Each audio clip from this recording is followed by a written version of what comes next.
There's no greater challenge for an entrepreneur than to grow a global brand. There's two main focuses when you're growing a business. One's the brand and one's the community. Why do I travel around and meet people? It's to show gratitude. It's to go to these people and say, well, thank you. But it also allows me to understand who they are and enables me then to tailor my brand and to tailor my products to match my audience. He has millions of followers on TikTok. He has millions of revenue in watch business, and he started everything in his kitchen. Tim is with us from Hagley West, telling this story about the success he has and the plans for the future.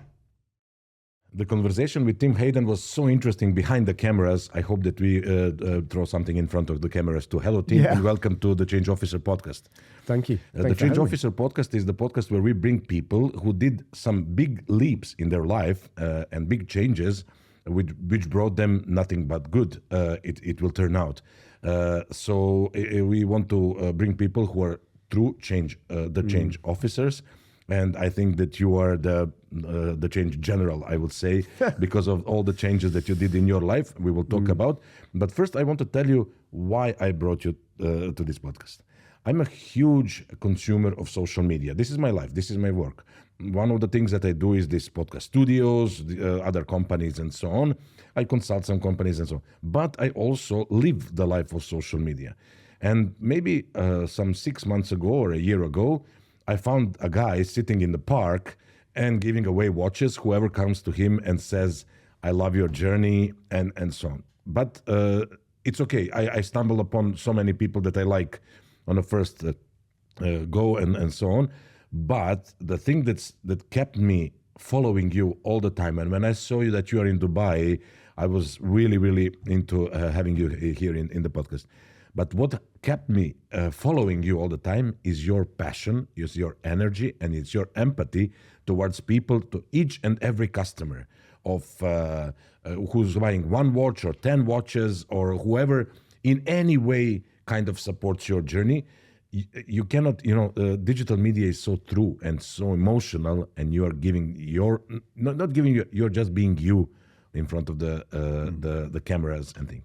So thank you very much for that. And thank you very much for coming in the Change Officer podcast. Oh, thank you so much for inviting me. Tim, do we start by saying that you like traveling a lot? I would say, and and you just mentioned that everywhere you travel, it turns out to be a business trip now when you have your own brand, Hagley West. Yeah. You came to Dubai for a vacation, like to rest a little bit, but then what happened? Well, it's funny, isn't it? Because a lot of people ask me about what's the work-life balance. There's no such thing. There's no such thing. When you've got your own business, your work is your life. Yeah, and originally this was going to be a 5-day break, watch a bit of cricket, meet up with a few friends, and chill out, because I've got a really busy year ahead of me of traveling all across the States and other places across the world, but predominantly the States. So when I decided to come here, I looked at it and I thought, well, maybe I can do a little bit of work out here as well. Maybe I can do a Find Tim challenge, meet some audience, meet some customers, try and grow the brand out here, get a bit of brand recognition. And then as I decided that, a few of the opportunities came up. I'm doing some work with a charity, the National Autistic Society, and the opportunity came up for me to film with an autistic guy out here that's doing a lot of work for charity. And then the other opportunity came up for me to work with another charity as well, the JP21 Foundation. So in the end, I decided, okay, let's just make it a business trip and have 5 days of work. But you say it's a work-life balance. So you were working in the corporate world for so many years. And then at some point you said, which doesn't happen very often, I will create the brand of luxury, affordable watches for the people from my kitchen. These were your thoughts. Yeah. How this change happens? Do you know what? It's previously I had my own businesses. So from the age of 30, I was an entrepreneur. I had an IT business, various IT businesses. I was semi-retired in my 40s, living a nice, easy, relaxed life. Comfort zone. Yeah, comfortable. Yeah, I just wanted to be with my kids at that stage in my life. But then I just got to a stage and I thought, well, do you know what? I haven't reached my full potential. And there's no greater challenge for an entrepreneur than to grow a global brand. I mean, that's the biggest thing, really. Yeah. So I've grown a regional businesses, a national business, but not an international global brand. I thought, can I do it? And the one thing that was really in my mind was, well, I don't want to go through life and get to a certain stage of my life and look back and have any regret and think, can I do it? Because especially with social media, when you see a lot of other brands and you see other stories and you're thinking, could I do that? Could that be me actually heading and fronting up, being the CEO of a global brand? Could I do it? I thought there's only one way to find out, and that's to go for it. But you did go for something. You didn't go for IT expansion. You didn't create some product in IT. How come? Is there any passion for watches before you created your? Didn't even wear a watch. No. I didn't wear a watch for, I think the last time I wore a watch was probably about 23. So over 20 years without wearing a watch. And I saw watches as a vehicle. One, IT is really boring. It's a really boring industry, especially at the end I was at. I was with my businesses. So I saw the watches as a vehicle to grow the brands. But then the other side that interested me was the creativity. I always fancied myself as being a creative person. And in IT, there's no way to show that. Yeah. And I wanted to design something. I also, the social media was another outlet for creativity. But yeah, this is before social media when I started the business, but I just saw it as one, let's grow a global brand. And two, I could do something creative and design some watches. Okay, so you're designing watches, but how did you enter that industry? Like you did some researches, you met some people, or how it works? You know, like do you design your watches, or do you give ideas for design of your watches? Yeah, I just use a pen and paper to design the watches. And I don't know how to use software to do it. I call in somebody else for that. I do my designs on a piece of paper with a pen, and then I call in concept. Just concept, and then I call in an IT guy. And I said, okay, we need to make a digital version of this.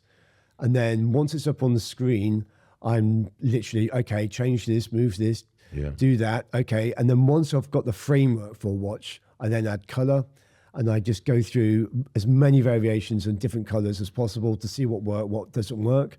I kind of know from knowing my audience what color combinations they like. So I know what are good, I know the blues and the gunmetals and the rose golds and things like that work.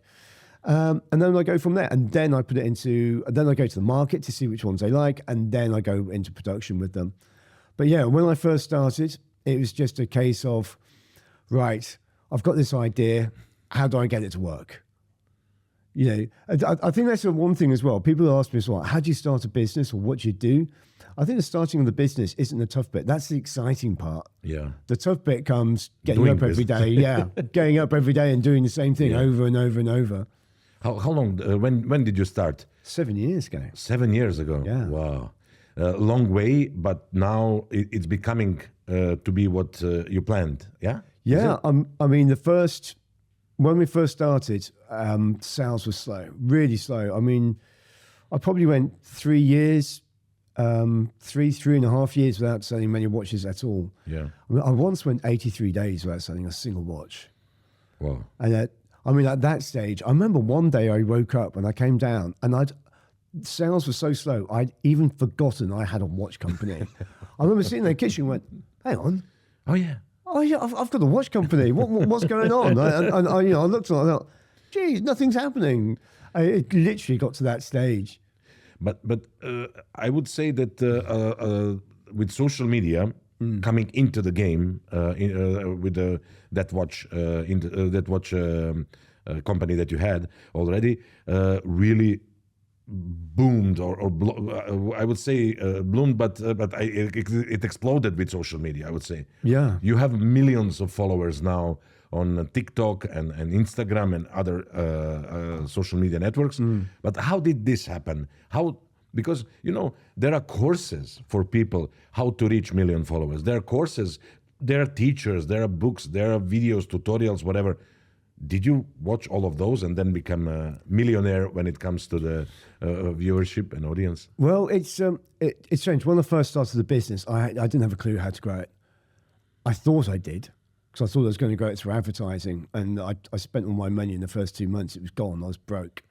And then, well, a straightforward answer is I haven't read a single book, watched a single tutorial on how to grow a social media.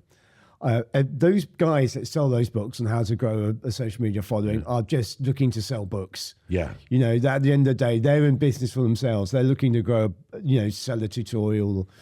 So the way in which to grow a social media audience is to fully understand who you are yourself and become a student of the game. You were saying that you watch social media all the time. Become a student of it. And that's what I did. And it was my youngest son who introduced me to TikTok. Oh. And we did a crowdfund at the end of 2019 because I needed money. And I was fortunate enough to break the world record for my industry in crowdfunding at the end of 2019. So then I had all this money going into 2020. COVID hit. Oh. And my youngest son wanted me to do this dance with him on a platform called TikTok. He said, Dad, do this, stand next to me, do this dance. And so I did a dance with him. My first ever TikTok was me dancing with my son. Don't look for it because I've deleted it. Oh. I've deleted that one. I just wanted to ask. You're not going to see it. And then he showed me how to do it. And then I watched it and I just couldn't believe it. I thought the organic reach on this, I've got to learn how to do it. I was on Instagram before. I probably had 6,000 followers on Instagram. That was it. No Facebook. And then I just looked and I just researched and I just watched and watched and watched. And I thought, right, what can I do? What's my move? Who am I? The one thing about the platform, and something we spoke about a little bit just before we went on air, was transparency.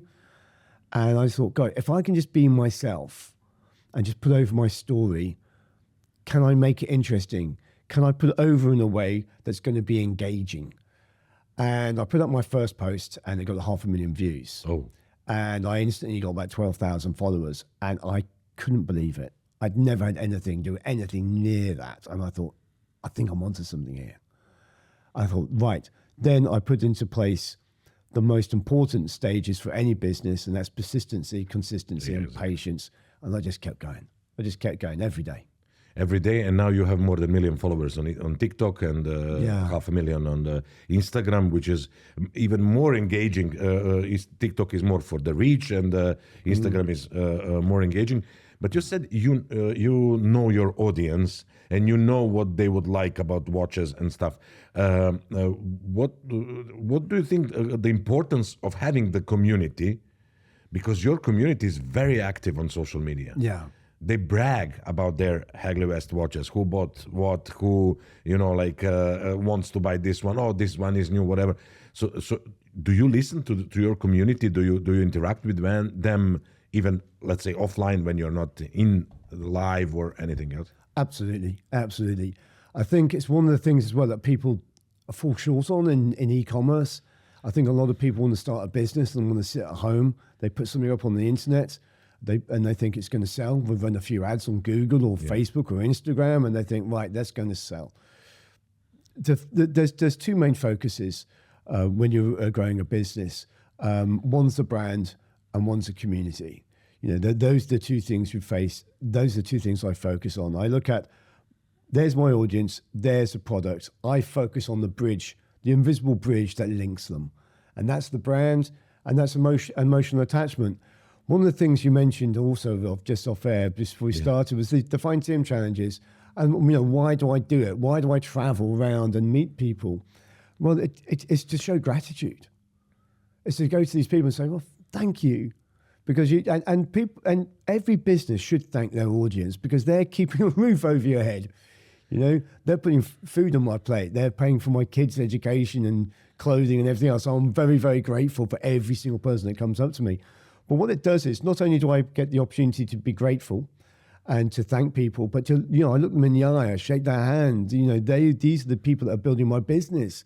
You've got to go out and meet them. But it also allows me to understand who they are. How they dress, what age are they, where they come from, what they like, what don't they like, what kind of people am I dealing with here? So it enables me then to tailor my brand and to tailor my products to match my audience. And then the other important thing it does is that it promotes word of mouth. As a business, I'm just thinking the number one way to grow a business is word of mouth. Yes. So I got to think to myself, how do I engage that? How do I encourage people to talk about Hagley West? Instead of just saying, yes, I've got a new watch, they say, oh, I've got this watch. Oh, have you seen this guy on TikTok? Have you seen him on Facebook? Yeah. He's amazing. He's gone here, he's gone there. He's sold his house to build his business. He's building out of his kitchen. He's going here, he's going there. So people are then engaged. And that is so important as well. No, the community is maybe in the newest era of social media becoming really big. Even Facebook thrives on the communities and groups now more than anything else on the platform itself. But the genuine interest and the genuine empathy and understanding, wanting to understand the audience is rarely seen with the businesses. They said, okay, I'll make a product and this is my product, this is how I like this, whatever. But sometimes they will forget about the audience that they are addressing and so on. And the passion you have in your eyes when you are giving away watches, when you're meeting these people for the first time, it's really something that I think it's the key thing to your amazing success in social media and stuff. Yeah, it's always amazed me actually. When I first started sort of giving away watches, and giving away value, because that's what business is. It's just how much value can you offer, not how much you can take, it's how much you can offer, how much you can give. And the amount of, I got quite a bit of trolling saying, this guy's just giving away his watches. He gives away more than he sells. How's he doing it? I mean, I even had people close to me saying, how are you doing it? You're just giving away money. And I said, no, I'm giving away value. I'm making memories. You know, I'm connecting with people. And you know, we've probably, I don't know how many thousands, we've probably given away about 1,000, maybe 2,000 watches. I don't know. I don't keep count of that. I just look at, you know, what's coming in at the back end. How's the business running? Is it growing? Yes, it's growing. It's the more I give, the more I get. Of course. And if you give without without expectation of anything in return, give without any, and that's actually, if I can get this out correctly, you give without expectation of return, you will then get loads back, loads. No, you cannot, like, you know, like usually they say, you know, on traditional media, TV or something like that, you're detached from that. You know, it's an entertainment for the family, whatever, but you're detached. On social media, this is your device. This is the device. You know, like you have to be genuine, you have to be honest, transparent, as you say. And that's what people recognize. Yeah. You know, like you were here in Dubai, and then you were not giving. You were doing live, but you were not giving away the watch. But some lady came and you gave her the Michelle, yeah. And Michelle, you see, you know the names. Come on, you know. She was lovely. Yeah. Well, do you know what? I'm a bit of a softie when it comes to things like that. When people come up and they're really genuine and nice, it sort of warms my heart. Yeah. And the thing with Love Your Journey as the brand, because that's the motto of my brand. So Hagley West is the brand, and the motto is Love Your Journey. Just like, I guess, just do it, or you know, for you know, just do it for do what you love. Do what you love. Yeah. So this is Love Your Journey. It means a lot to me because, and it connects with people because it means something different to everybody. You know, to love their journey. It inspires them in some way, and everyone's got their own journey. You know, no matter what that journey is, it could be, I don't know, geographical, but it could be emotional, it could be physical, it could be health, it could be family, it could be love, it could be a career, sporting, your journey. Everyone's got their own journey, and everybody's had to overcome things because life is tough. And we're all still here, so we're all still winners. We've all got through that journey. We're still going through a journey. So when people come up to me, you know, they feel this connection through Love Your Journey. And so when someone comes up, they go, oh my gosh, you know, I have people coming up to me who are cancer survivors. I have people coming up to me that have problems with relationships. They've got through it. And they come to me and they just cry. It's just like, it's like an emotional outpouring because Love Your Journey has meant something to them, or it's kept them going. You know, it's like, oh my God, you know, as tough as this is, I still need to go on. So, that lady, when she came out to me, Michelle, she's the first person to find me here in Dubai, first person in the Middle East. and she was like, so I gave her a watch. Yeah, I gave her a watch. It's because again, she was one of those people. She didn't expect a watch. She didn't get. Yeah. She didn't come there for a watch. She just came there to meet me and say, "Love your journey," and have a hug. No, that is the thing. Understanding your audience, respecting your audience. You know, the biggest company in the world, one of the biggest companies in the world, Amazon. Their motto is to become a most customer-centric company in the world. They're not talking about fastest shipment. They're not talking about best products. They're not talking about this and that. Best customer-centric company in the world. And of course, that's at scale. That's something that happened 20, 30 years ago. But caring for your community is, I would say, the key to this success. But also caring for yourself. You mentioned in the conversation that you sold your house for this business. Yeah. Was it a house that you were living in? Yeah. Yeah, that's crazy, isn't it? Yeah.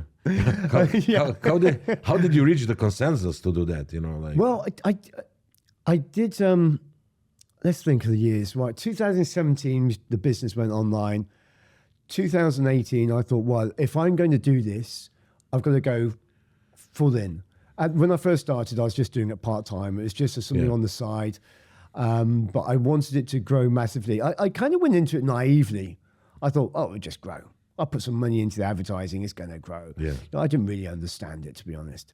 Then when I understood it, I thought, God, if I'm going to do this, I've got to go all in. I've got to go all in. I've got to put myself in a position where my back's against the wall.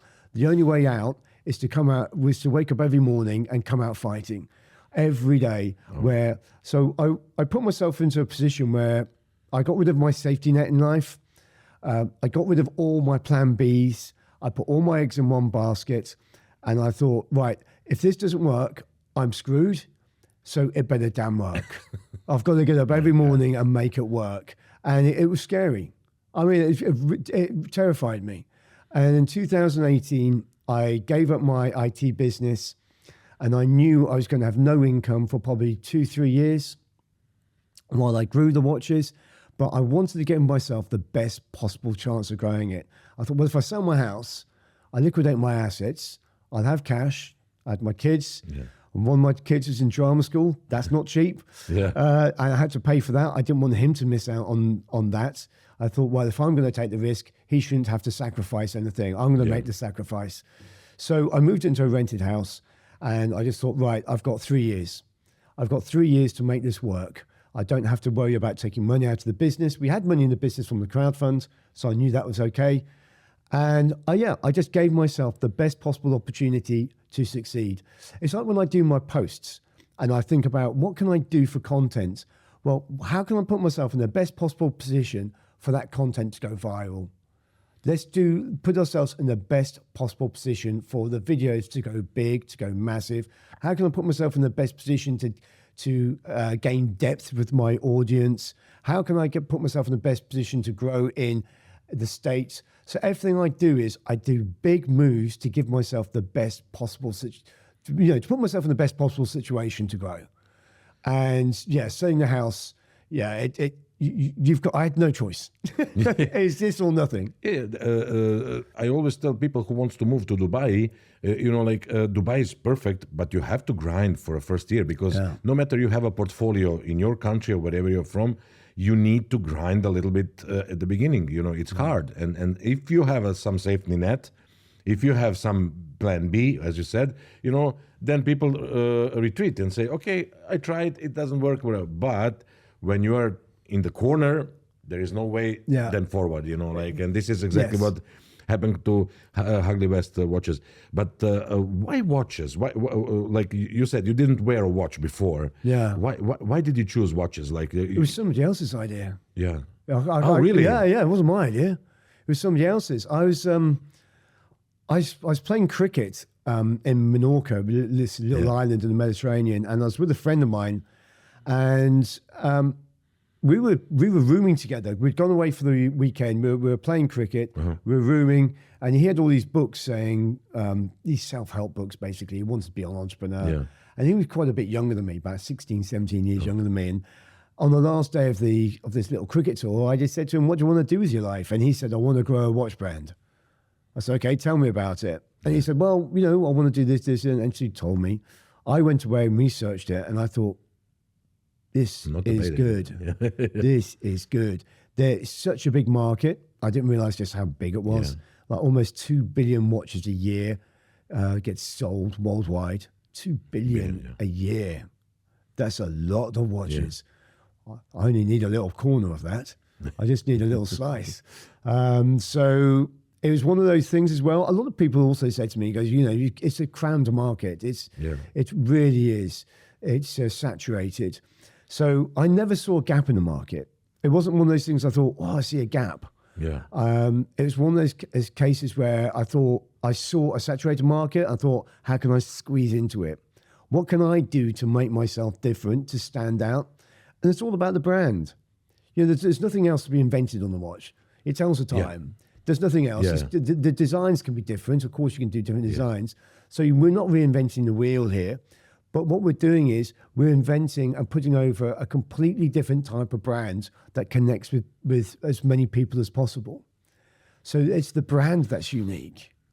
It's not the watch.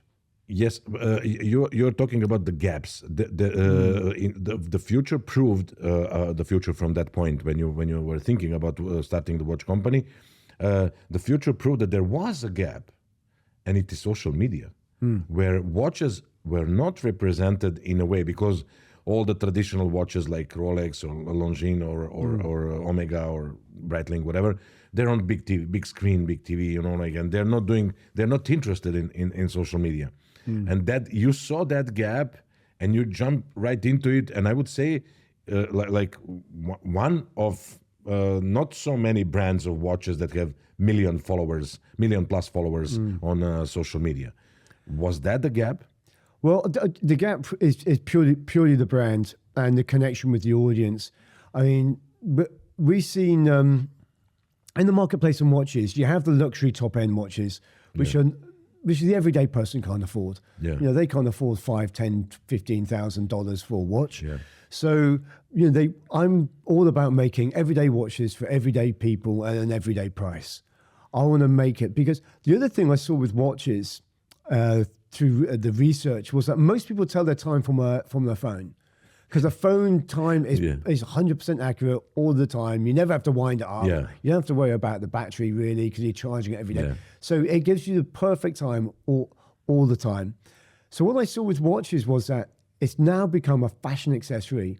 My dad used to have a watch, his whole life, one watch. Because it was his timepiece, he wore it his whole life, just that one watch. It was never a fashion piece, it was a timepiece. So I thought, well, if we go into the fashion end of the business, and I can make good, colourful watches, different fashion pieces, so people can afford to buy 2, 3, 4, 5, 6 of these watches, and then they can match that watch with whatever they're wearing. So that's where we saw, that's the end of the market where I'm dealing in. Fashion watches that people compare as a fashion accessory to whatever they're wearing. Talking about fashion, let's talk about me a little bit. Absolutely. No, I'm kidding. No. But as I told you, I was really looking into buying Hagley West. And to be very, very honest, I really love your journey. And I really like supporting businesses that understand their audiences. And it's not that I needed a watch, but I wanted to have one, But by talking to me as your crowd from social media, what watch do you think I bought? Wow. I'm going to go for, I think you went for... You can ask me some questions if you want it. I don't know. I think I'm going to go straight in. I think you bought a watch from the LYJ2 range. Oh my God. Yes. And I think you went for the black and silver one. No. Oh no, but okay. Okay. Maybe the gunmetal. Which one? The gunmetal, the grey one. No. Oh my gosh. No. Okay, I've only got a couple of choices left, really. There's a blue one or the aquamarine. Let's try. Okay, it's on 50-50 now. The blue one? Blue one, yeah. The blue Yeah, one. yeah, Okay. yeah. Because my thought was, like I have several watches which are kind of classic, let's say, watches, Yes. or whatever.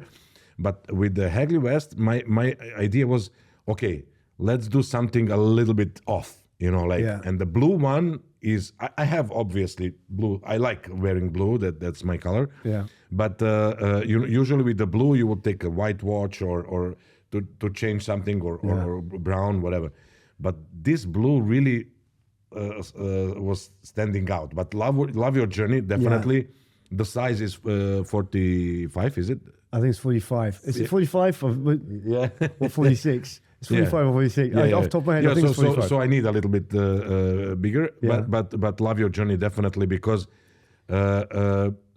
this is all we have in life, the journey, is it? Yeah. And somehow I really like, because also one thought was, okay, love your journey, that stick to my mind. For me, it's not Hagley West, it's love your journey generally, your brand.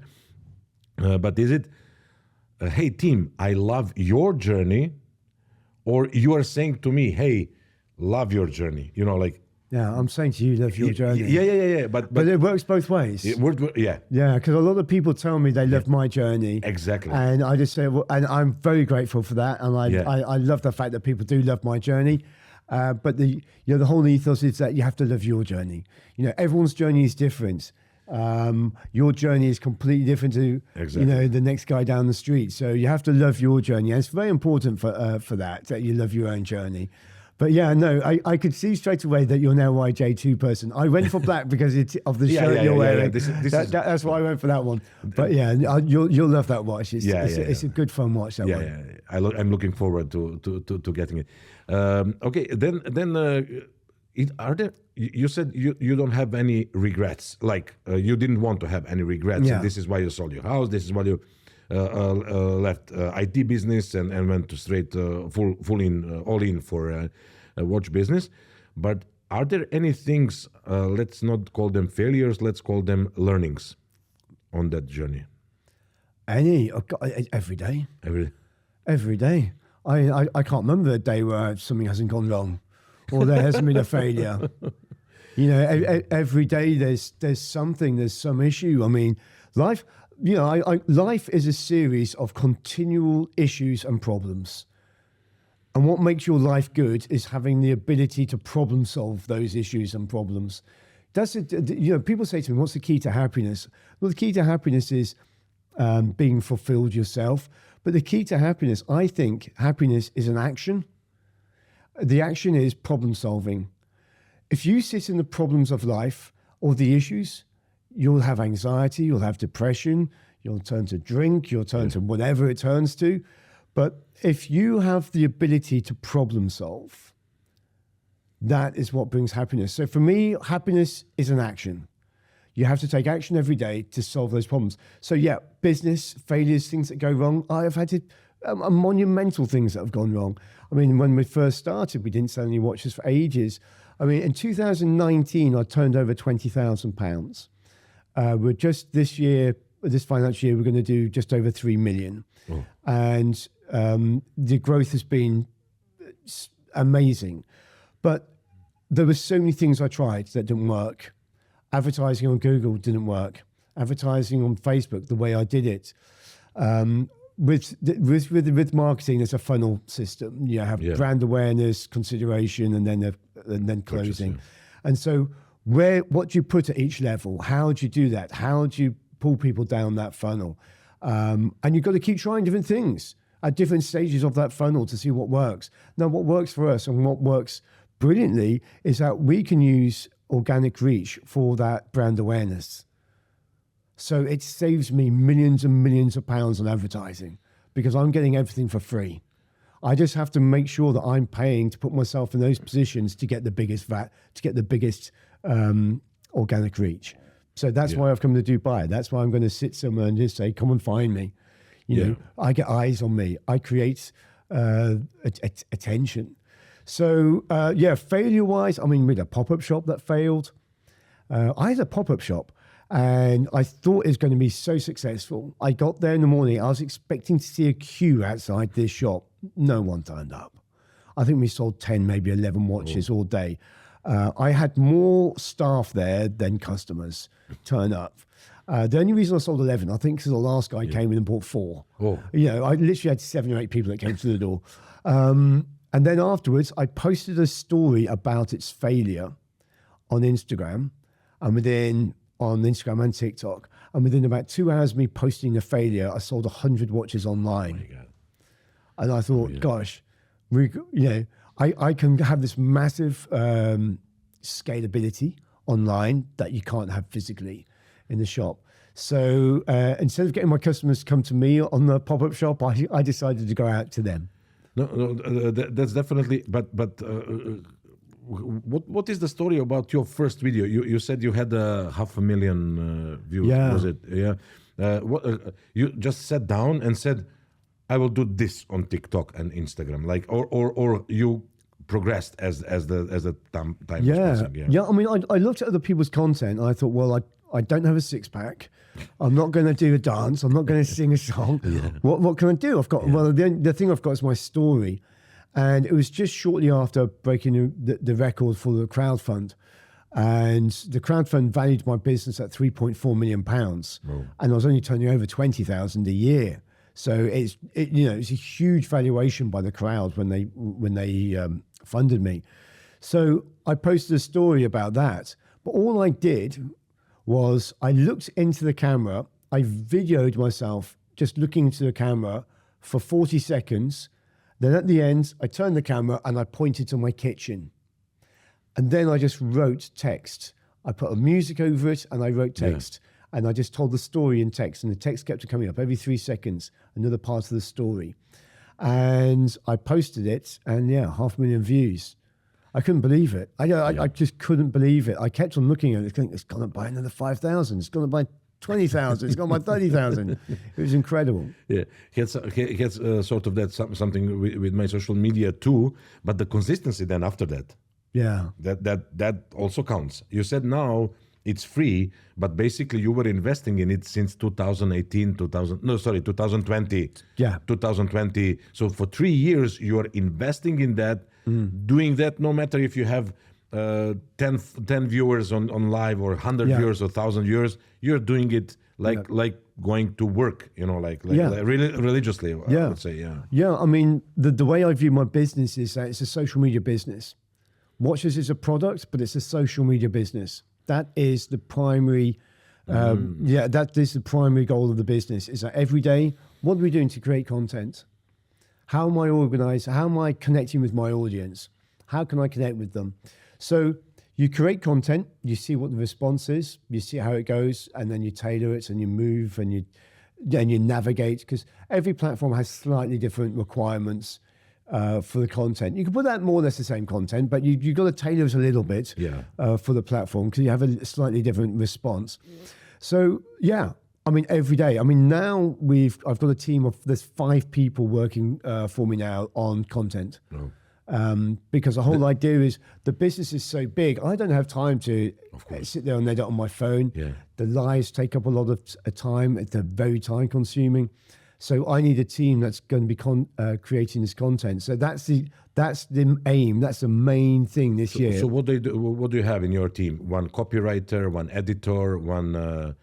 Well, I have 3 people on videography and editing, and 2 people on social media. So the 2 people on social media are putting out the posts on the Hagley West socials, but they're also coming up with marketing ideas, because I've got loads of other ideas and things that need to be filmed. I just don't have the time to even be there. I can't be present for those. And I have a videographer that follows me around and travels with me, and I have 2 people back in the UK. We download and send them content, and they then edit it. Because I've got a weekly show goes out on YouTube, which is documenting the growth of the business, documenting the journey. It's called the HW Journey, Hagley West Journey, the HW Journey. Goes out every week on YouTube, and that shows, and I'm hoping people will watch that so they can see what actually needs to be done to grow a business, and also what not to do as well, because I put up my mistakes as well. So that's all on there. One of the things that people usually do not get about the business is what business are they really in? you remember from the Founder movie, Yes. where this guy tells the main character, "Hey, you're not in a hamburger business. You're in a real estate business, actually." Yeah. But you said it, I would say, right. You said, "I'm in social media business." Yeah.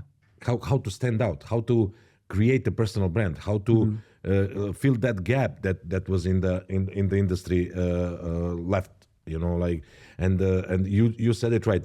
Or as Gary Vee says, every business today is first a media business and then everything else. So telling a story, I think that your social media team will grow. Not social media, but the media team will grow in the future. Yeah. Oh, hugely. Yeah. I mean, it was just up until October last year, there's me and 2 other people. We're now up to 9. Oh. By the end of the year, we'll probably double that again, maybe treble that. It depends how this year goes. Let's get this year done. But it's interesting that you didn't go to the traditional agency and said, "Oh, I need this. Can you do that for me?" Like, did you try that, or you didn't even try that? No, I mean, the one thing I have is that I have a really clear vision of what I want, and I need people to execute my vision. But I also need that vision to be questioned. I need it to be enhanced. I need it to be, when I put an idea out on the table, I don't want people just to accept it straight as it is. I want people around me who are going to make it better. I don't want to be surrounded by yes people, because otherwise then you'll end up being like a shopping trolley with a wonky wheel. Yeah. You'll be pushing it and you'll just keep veering off in one direction, and you just keep going. Every so often you need someone to kick it back online. So the ideas need to be questioned. They need to be, and most importantly, enhanced. Every idea, and I look at my guys and we put out some content, we do an event, I'll say, okay, great, that's done. How can we make it better next time? Where's the growth? Yeah. What can we do 1%? Just 1%. That's all we need. 1%. Marginally better. Yeah. Just need an extra 1% next time. What can we do? The Find Tim challenges, what can we do to make them better? How can we put over the content? So we're bringing out a drone now, so it shows our location on the drones. We've been trialing that in the UK. We're going to bring that out. I'm traveling the States for most of the year, so we're going to be just taking the drone and doing it there. We've got another concept idea, which I can't tell you about yet, because we're going to pilot it today. We're going to try. Yeah, we're trialing it today here in Dubai. So that's going to be interesting. Is it also live or? It's not going to be on live, okay. But it's going to be recording some content, but based around the Find Tim challenge, but a non-live one. We're trialing that today, so that's going to be another new thing we're going for. It might work, it might not, but we're not going to know unless we try it. A/B testing. Yeah, exactly. We're going to do it. We'll edit it. We'll put it up, and we'll see what people think. But we'll do probably about 4 or 5 of them before we make a decision whether to put it, because you got to give people the time to get used to a new concept. Yeah, of course. So you can't do it once and give up. You've got to do it quite a few times and gather data over a period of time to assess. It's amazing that you have a team for designing watches, for social media and stuff, and you have the community that is following you, obviously, all around the world. Yeah. So you said that your main focus now is US, and you visited 39 states, did you said? Or? 39 states I've done now, yeah. I didn't expect to do that. I just went to America. I thought, well, let's just go to America. And then I saw how the social media worked. I saw how the business was growing. I saw that it's very regionalized social media. So whenever you're in a certain state, they'll promote you to that state. And I thought, gosh, I can go around state to state to state, planting little seeds, just planting the seeds for the business and just saying, hey, I'm Tim, I'm here. And then slowly grow the business that way. So 39 states so far, 11 more to do this year. More often than not, I'm getting here in Dubai your videos from New York, obviously, because they say that social media has a local, regional, national, and then global reach. If you're interesting enough for a regional, they will push you to regional. If you're filling that cap, they will push you more and more. So obviously the videos from New York work, like they are a little bit more watched than the other ones. I would say, Yeah, well, I spent a lot of time in New York, so there were a hell of a lot of videos in New York. I mean, I had 3 months I lived out there with my son last year, and then I was there again for virtually the whole of November. So we did a lot of videos there in New York. So that's probably one of the reasons there. But every time I go to a new state, that state becomes the #1 buyer of watches. I mean, I went to Alaska, and then while I was in Alaska, we were selling more watches there than in the whole of the UK while I was there. I just blew up in Alaska. Then I went to South Dakota, blew up in South Dakota. Went to North Dakota, blew up there. It's crazy. If people really realize the strength of moving about and posting in different regions and had the patience for it, because when you first get to a new region and you post, it doesn't do very well because you're hitting a new audience and they're going, who the hell is this guy? But if you're there for long enough and you sustain it and you're patient, you will break that algorithm in that area. And that's how you grow the business. Can you put some numbers into being patient? Like Sure. How many posts? How many days? What is the plan for the another 11 states that you have? How long you will stay in those states? Yeah. Well, what I would do is I'd do a week in each state. Week in each state. I do a week in each state to get around them. But the major states, there's 4 major states in the US in population: New York, Florida, Texas, and California. Yeah. So I will spend more time in those. I'm going to spend a whole month in Texas in May. I'm going to go back to California, spend another couple of weeks there. I mean, California, the spend with us is huge, but the actual infiltration rate, if you do it spend per capita, it's very low. Yeah, one of the biggest economies in the world, California. Yeah, it's 40 million people. I mean, it's a country in itself. Yeah, of course. It really is huge. And Texas also. Texas, massive. So when we go out to somewhere, I think if you expect to hit a new region immediately, you're going to be very disappointed. Yeah. You've got to be very, very patient, but you've got to be consistent, persistent, and patient. Those are the 3 things. They're the main 3 things. You've got to keep going. If I went to America and expected, okay, I'm going to go to America for 2 weeks, I think I'm going to break it, it's not going to happen. You know, I've been going to America now for 18 months. We've taken America from $10,000 a year turnover to around about 2.2 million a year turnover, and did that in 18 months. So it's huge growth in that time. We're forecast for next year to treble that this year. I'm at the moment applying for a 5-year visa for America so I can stay out there for longer periods of time. And I'll be honest, I mean, I've got 2 kids, and I've got, my youngest is 12. And the reason I'm not permanently in America now is because of my kids. I've got to come back. I've got to see my kids. I can't be away from them for too long. Of course. But if I'd been in America in 2023 for the whole 12 months, we'd have probably doubled our turnover. Oh. Being there, consistently posting out there, consistently meeting the American audience, I would probably double the turnover. No, you know how it goes in business. It goes slowly, and then hockey stick. Like this is what everybody's looking for. I think that double will be this year, no matter you're not staying. But one of the things that is usually,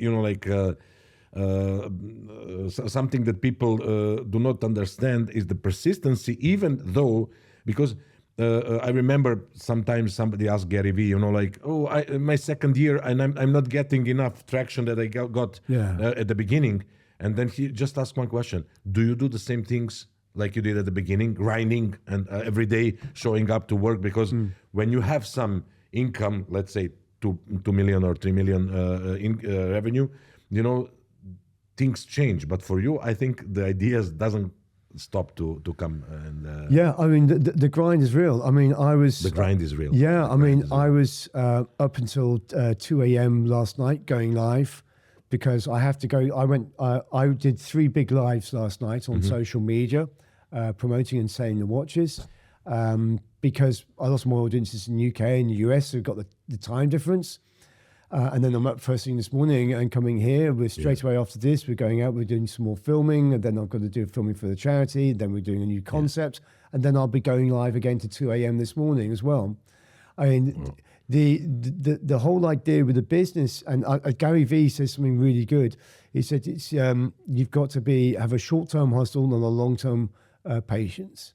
Yeah. And I know that every day I need to hustle and really, really work. Now, things will change as I go along, but at the moment, the way I'm doing the work and the hustle is bringing the money. The more money I bring in, the more opportunity I have. The bigger I can build a team, the more I can do less things, but everything I do on a bigger scale. At the moment, I'm doing many things on a medium scale, and I need to get to the stage where I'm doing less things, but everything I do is much, much bigger and has a bigger impact. So yeah, that's the way in which we're going. I mean, for example, in America, the trip in November, I was there for a month. I did 30 consecutive 16-hour days. Oh. And I was beat by the end of it, to be honest. I got back and I had to relax. But you like to travel, you like to do social media, you like to meet people, you like doing what you do, and I think that you love your journey. Absolutely, absolutely. Tim, thank you very much for taking your time and being in our podcast. You are really true change general, I would say, not only officer. And I wish you all the best with the watches. And the moment I get my Hagley West, I will definitely show off on social media and look forward to much more success. Good man. Of you on social media and in business of watches. Thank you very much for having me. Thank you very much. Thank you.